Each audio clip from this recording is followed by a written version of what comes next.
Ayatollah Khamenei दे पुत्र मुश्तबा हुसैनी नाकाबिले कबूल ने अमरीकी सदर डोनाल्ड ट्रंप दा अमरीकी मीडिया नूं इंटरव्यू आख्या असी कोई एहो जिहा बंदा चाहने जिहड़ा ईरान विच हमआहंगी ते अमन लियावे।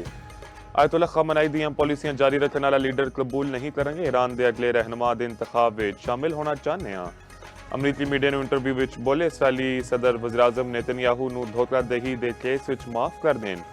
नहीं चाहता नेतन्याहू ईरान नाल जंग के दौरान किसी होर मसले तो परेशान होन।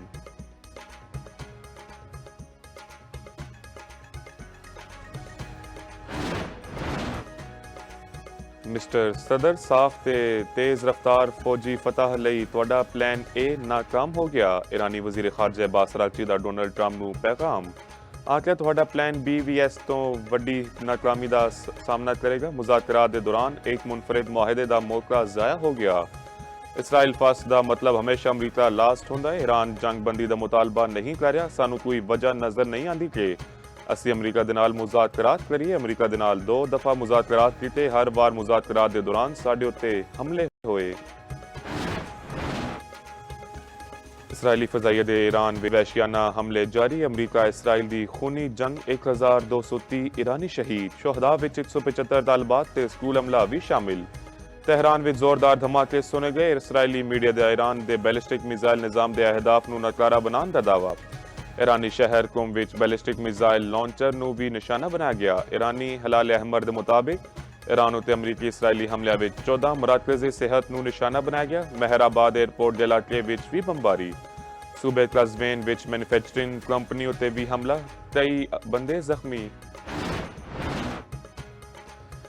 ईरान ने अमरीकी ते सिहोनी अहदाफ उत्ते मिसाइलां दी बारिश कर दी। ईरान ने इसराइल उत्ते खर्म शहर 4 मिसाइल दाग दिते। पासरानी इंकलाब दा 40 तो वध मिसाइल दागन दा दावा। इसराइली डिफेंस फोर्स ने दावा किया है कि साडा दिफाई निज़ाम इन्हां मिसाइलां नूं रोकण लई फ़ाल है। इसराइली शहरी बगैर जरूरत घरां तो बाहर ना निकलन। दुबई ते अबू धाबी विच फिर धमाकियां दी आवाज़ां। UAE दे वज़ीर दिफा दा कहना है ईरान दे मिसाइल ते ड्रोन्स नूं तबाह कर रहे हैं। अबू धाबी विच ड्रोन दा मलबा डिगन नाल पाकिस्तानी ते नेपाली सने 6 बंदे जख्मी। अज़रबैजान उत्ते ईरान दे हमलियां विच 2 बंदे जख्मी। सदर अज़रबैजान दा कहना है ईरान ने अज़रबैजान के खिलाफ दहशतगर्दाना कार्रवाई की। ईरानी हुकाम वजाहत देन ते अज़रबैजान तो माफी मंगन। ईरान दी अज़रबैजान उत्ते हमलियां दी तरदीद। बहरीन विच भी धमाके सुने गए।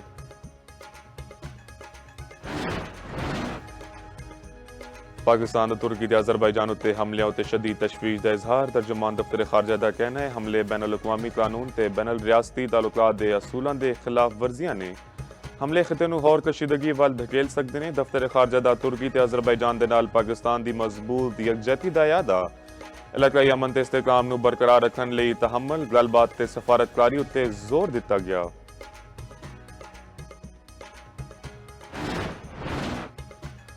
हुकूमत दा पेट्रोल ज़ख़ीरा करने वालियां दे खिलाफ सख्त कार्रवाई का फैसला। ओगरा ने चीफ सैकटरीज़ नूं ज़िले इंतजामिया नूं हरकत विच लियान दी हदायत कर दी। ओगरा दा कहना है मुल्क विच पेट्रोलियम मसनूआत दे वाफिर ज़खायर मौजूद ने। टीमां ऑयल डिपोज ते पंपां ते ज़खायर दी मुसलसल निगरानी कर रही ने। अफवाहों ते कन ना धरो, गैर जरूरी पेट्रोल खरीदन तो गुरेज करो।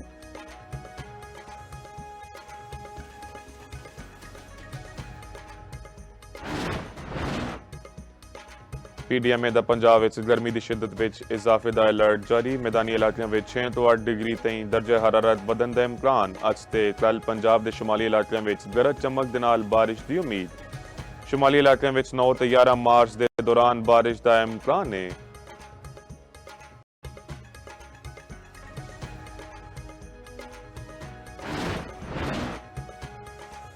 भारत T20 वर्ल्ड कप के फाइनल विच अपड़ गया। इंग्लैंड नूं 7 रन्स तो हराया। इंग्लैंड की टीम भारत के 254 का पिछा करदियां 240 स्कोर बना सकी। भारत वालों संजू सैमसन 79 स्कोर बना के नुमाया रहे।